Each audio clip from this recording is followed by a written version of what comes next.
Shalom, berakar dalam firman hari ini hari yang ke-72, kita akan membaca dari kitab Hakim-Hakim pasal 4 sampai 6. Mari kita berdoa.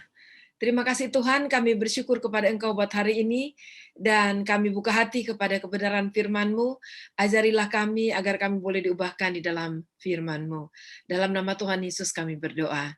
Amin. Pasal 4. Setelah Ehud mati, orang Israel melakukan pula apa yang jahat di mata Tuhan. Lalu Tuhan menyerahkan mereka ke dalam tangan Yabin, raja Kanaan yang memerintah di Hasor. Panglima tentaranya ialah Sisera yang diam di Haroset Hagoyim. Lalu orang Israel berseru kepada Tuhan, sebab Sisera mempunyai 900 kereta besi dan 20 tahun lamanya ia menindas orang Israel dengan keras. Pada waktu itu Deborah, seorang nabiya, istri Lapidot, memerintah sebagai hakim atas orang Israel. Ia biasa duduk di bawah pohon korma Deborah antara Rama dan Betel di pegunungan Efraim, dan orang Israel menghadap dia untuk berhakim kepadanya. Ia menyuruh memanggil Barak bin Abinoam dari Kedes di daerah Naftali, lalu berkata kepadanya, "Bukankah Tuhan Allah Israel memerintahkan demikian? Majulah, bergeraklah menuju Gunung Tabor dengan membawa 10.000 orang Bani Naftali dan Bani Sebulon bersama-sama dengan engkau. Dan aku akan menggerakkan Sisera panglima tentara Yabin dengan kereta-keretanya dan pasukan-pasukannya menuju engkau ke sungai Kison, dan aku akan menyerahkan dia ke dalam tanganmu." Jawab Barak kepada Deborah, "Jika engkau turut maju, aku pun maju. Tapi jika engkau tidak turut maju, aku pun tidak maju." Kata Deborah, "Baik, aku turut. Hanya engkau tidak akan mendapat kehormatan dalam perjalanan yang engkau lakukan ini. Sebab Tuhan akan menyerahkan Sisera ke dalam tangan seorang perempuan." Lalu Deborah bangun berdiri dan pergi bersama-sama dengan Barak ke Kades. Barak menggerakkan suku Sebulon dan suku Naftali ke Kades, maka 10.000 orang maju mengikuti dia. Juga Deborah maju bersama-sama dengan dia. Adapun Heber orang Keni itu telah memisahkan diri dari suku Keni, dari anak-anak Hobab ipar Musa, dan telah berpindah-pindah memasang kemahnya sampai ke pohon Tarbantin di Saanaim yang dekat Kedes. Setelah dikabarkan kepada Sisera bahwa Barak bin Abinoam telah maju ke Gunung Tabor, dikerahkannyalah segala keretanya, 900 kereta besi dan seluruh rakyat yang bersama-sama dengan dia, dari Haroset Hogayim ke sungai Kison. Lalu berkatalah Deborah kepada Barak, "Bersiaplah, sebab inilah harinya Tuhan menyerahkan Sisera ke dalam tanganmu. Bukankah Tuhan telah maju di depan engkau?" Lalu turunlah Barak dari Gunung Tabor dan 10.000 orang mengikuti dia. Dan Tuhan mengacaukan Sisera serta segala keretanya dan seluruh tentaranya oleh mata pedang di depan Barak, sehingga Sisera turun dari keretanya dan melarikan diri dengan berjalan kaki. Lalu Barak mengejar kereta-kereta dan tentara itu sampai ke Haroset Hogayim, dan seluruh tentara Sisera tewas oleh mata pedang. Tidak ada seorang pun yang tinggal hidup. Tetapi Sisera dengan berjalan kaki melarikan diri ke Kameyael, istri Heber, orang Keni itu. Sebab ada perhubungan baik antara Yabin, Raja Hasor, dengan keluarga Heber, orang Keni itu. Yael itu pun keluar mendapatkan Sisera dan berkata kepadanya, "Singgahlah tuanku, silakan masuk, jangan takut." Lalu singgahlah ia ke dalam kemah perempuan itu, dan perempuan itu menutupi dia dengan selimut. Kemudian berkatalah ia kepada perempuan itu, "Berilah kiranya aku minum air sedikit, aku haus." Lalu perempuan itu membuka kirbat susu, diberinyalah dia minum dan diselimutinya pula. Lalu katanya kepada perempuan itu, "Berdirilah di depan pintu kemah, dan apabila ada orang datang dan bertanya kepadamu, 'Ada orang di sini?' maka jawablah, 'Tidak ada.'" Tetapi Yael istri Heber mengambil patok kemah, diambilnya pula palu, mendekatinya diam-diam, lalu dilantaknya lah patok itu masuk ke dalam pelipisnya sampai tembus ke tanah, sebab ia telah tidur nyenyak karena lelahnya, maka matilah orang itu. Pada waktu itu muncullah Barak yang mengejar Sisera. Keluarlah Yael mendapatkan dia dan berkata kepadanya, "Mari, aku akan menunjukkan kepadamu orang yang kau cari itu." Lalu masuklah Barak ke dalam, dan tampaklah Sisera mati tergeletak dengan patok dalam pelipisnya. Demikianlah Allah pada hari itu menundukkan Yabin, Raja Kanaan, di depan orang Israel. Dan kekuasaan orang Israel kian keras menekan Yabin, Raja Kanaan, sampai mereka melenyapkan Yabin, Raja Kanaan itu. Pasal 5. Pada hari itu bernyanyilah Deborah dan Barak bin Abinoam demikian, Karena pahlawan-pahlawan di Israel siap berperang, karena bangsa itu menawarkan dirinya dengan sukarela. Pujilah Tuhan. Dengarlah ya raja-raja, pasanglah telingamu ya pemuka-pemuka. Kalau aku mau bernyanyi bagi Tuhan, bermazmur bagi Tuhan Allah Israel. Tuhan, ketika Engkau bergerak dari Seir, ketika Engkau melangkah maju dari daerah Edom, bergoncanglah bumi, tirislah juga langit, juga awan tiris airnya. Gunung-gunung yakni Sinai bergoyang di hadapan Tuhan, di hadapan Tuhan Allah Israel. Dalam zaman Samgar bin Anat, dalam zaman Yael, kafilah tidak ada lagi, dan orang-orang yang dalam perjalanan terpaksa menempuh jalan yang berbelit-belit. Penduduk pedusunan diam-diam saja di Israel. Ya, mereka diam-diam sampai engkau bangkit. Deborah bangkit sebagai ibu di Israel. Ketika orang melihat Allah baru, maka terjadilah perang di pintu gerbang. Sesungguhnya, perisai ataupun tombak tidak terlihat di antara 40.000 orang Israel.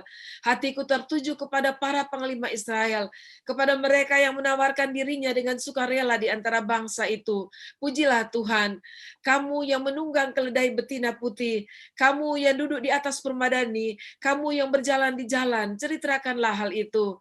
Di tempat-tempat penimbangan air, menurut suara orang-orang yang berdendang, di sanalah orang menyanyikan perbuatan Tuhan yang adil, perbuatannya yang adil terhadap orang-orangnya di pedusunan di Israel.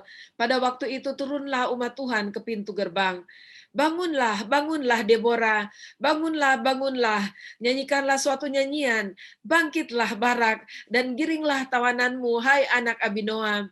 Lalu turunlah para bangsawan yang terluput, umat Tuhan turun baginya sebagai pahlawan. Dari suku Efraim mereka datang ke lembah mengikuti engkau, ya suku Benyamin dengan laskarmu.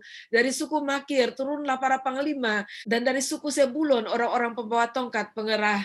Juga para pemimpin suku Isakar menyertai Deborah, dan seperti Isakar demikianlah Naftali menyertai Barak. Mereka menyusul dia dan menyerbu masuk lembah, tetapi pihak pasukan-pasukan suku Ruben ada banyak pertimbangan. Mengapa engkau tinggal duduk di antara kandang-kandang sambil mendengarkan seruling pemanggil kawanan? Di pihak pasukan-pasukan suku Ruben ada banyak pertimbangan. Orang Gilead tinggal diam di seberang sungai Yordan, dan suku Dan, mengapa mereka tinggal dekat kapal-kapal? Suku Asyar duduk di tepi pantai laut, tinggal diam di teluk-teluknya. Tetapi suku Sebulon ialah bangsa yang berani mempertaruhkan nyawanya. Demikian juga suku Naftali di tempat-tempat tinggi di padang. Raja-raja datang dan berperang. Pada waktu itu raja-raja Kanaan berperang dekat Anak, pada mata air di Megido, tetapi perak sebagai rampasan tidak diperoleh mereka.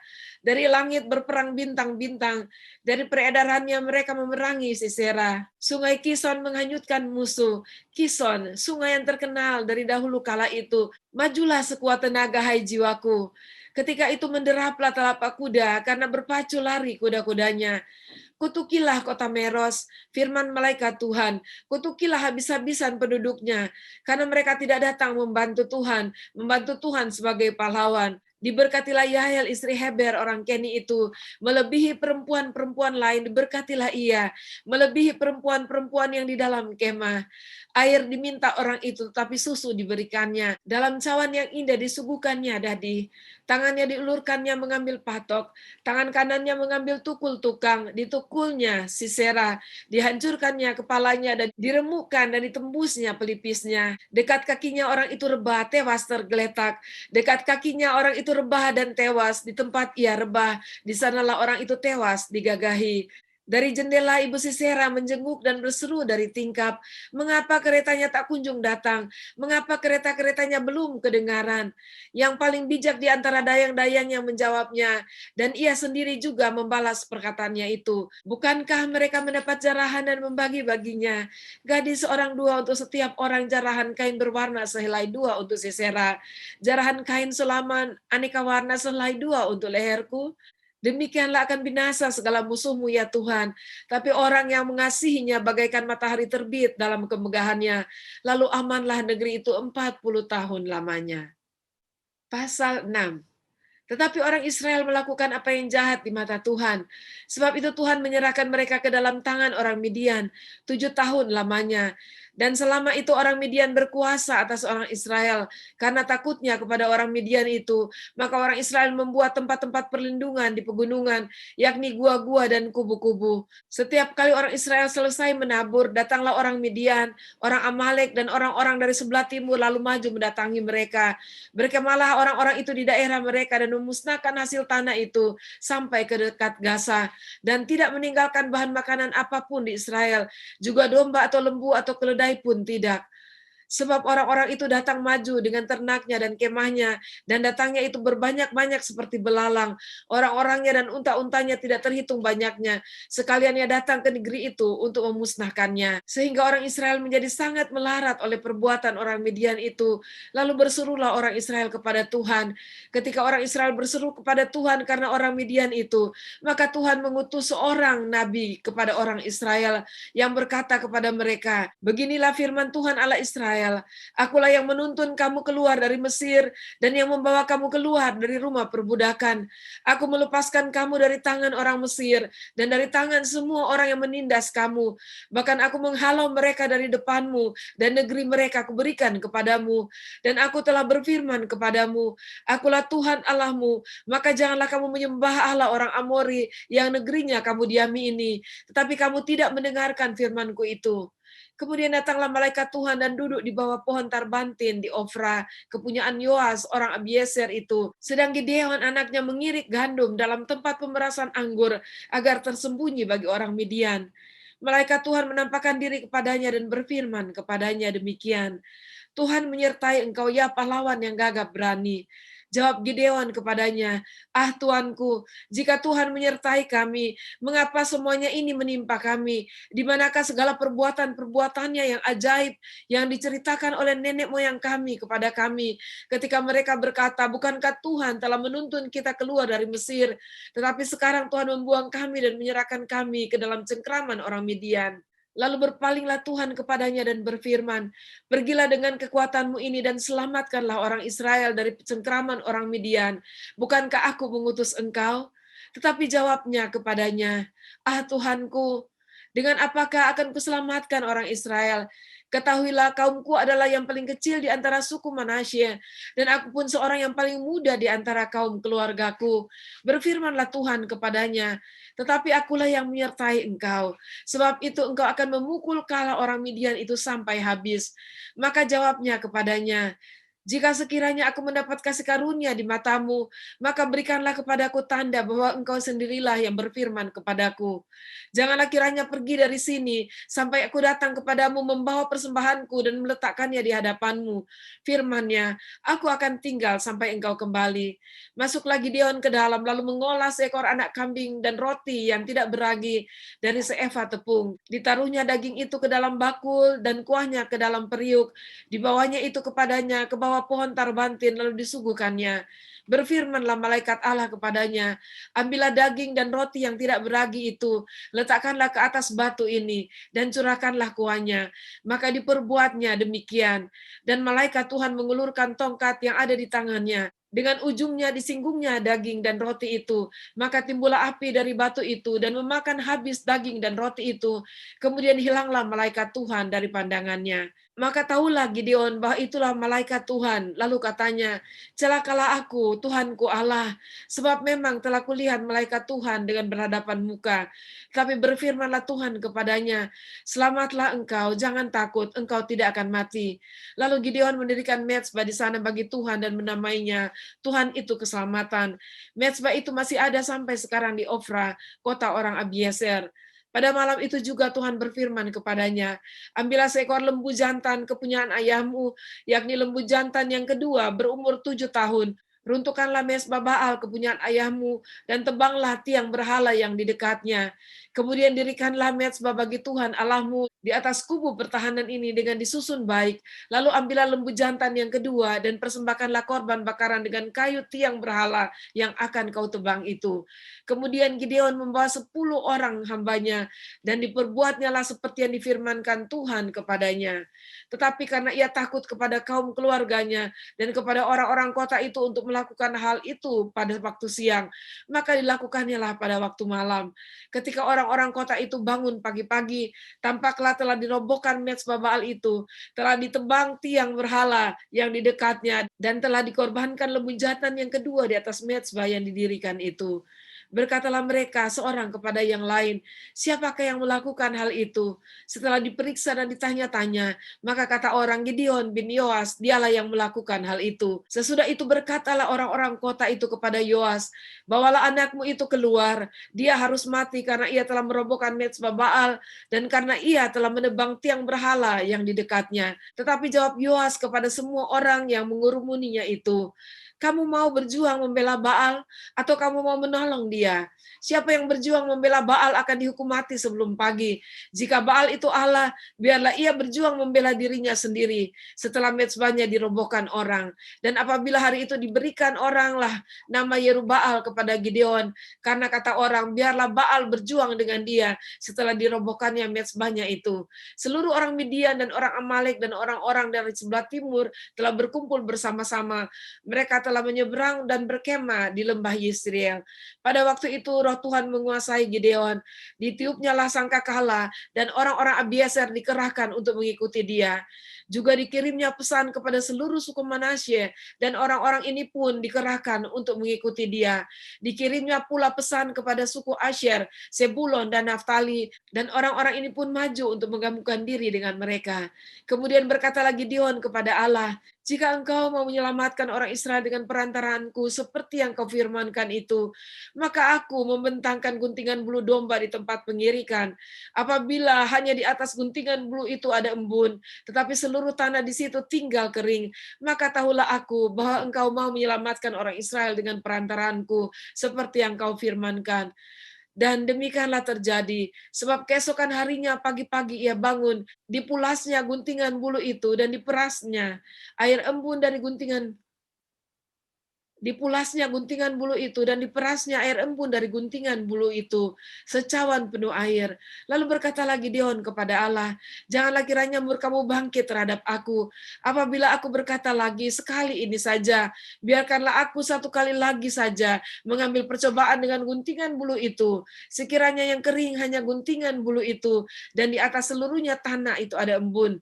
Dan demikian diperbuat Allah pada malam itu, sebab hanya guntingan bulu itu yang kering dan di atas seluruh tanah itu ada embun. Demikianlah pembacaan pendengaran firman kita pada hari ini. Kita melihat bagaimana Tuhan selalu setia terhadap umat-Nya saat mereka berseru kepada Tuhan. Karena mereka tetap melakukan kejahatan setelah hakim yang diangkat oleh Tuhan itu pun mati. Dan di pasal yang keempat kita melihat bahwa Tuhan menyerahkan mereka kepada Raja Kanaan, yaitu Raja Yabin, dengan panglima tentaranya, yaitu Sisera, yang sangat-sangat menekan bangsa Israel. Dan kali ini Tuhan membangkitkan wanita, yaitu Nabiah, Deborah, dan juga pada saat mereka akhirnya diperintahkan Tuhan untuk menyerang, Tuhan juga memakai wanita untuk membunuh Sisera, panglima tentaranya. Sebab itu, hai wanita, bangkitlah untuk Tuhan, karena Tuhan memakai siapa saja yang bersedia dan menyerahkan dirinya untuk dipakai oleh Tuhan. Yang berikut kita melihat di pasal yang terakhir yang kita baca, setelah Deborah dan Barak itu mati, bangsa Israel kembali melakukan apa yang jahat di mata Tuhan dengan menyembah berhala.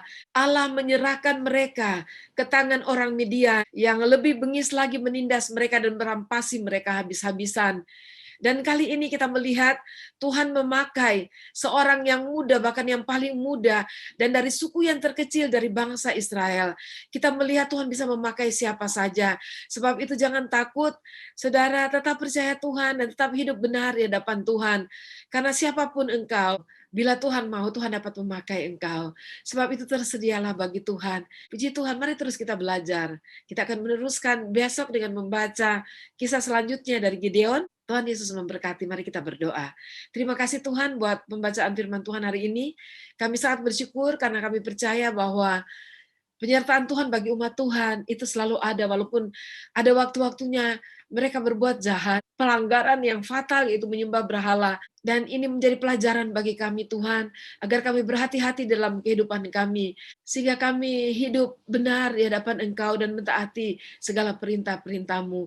Terima kasih Tuhan, dalam nama-Mu kami berdoa, Yesus Juru Selamat kami. Amin. Puji Tuhan, Tuhan Yesus memberkati, sampai jumpa besok.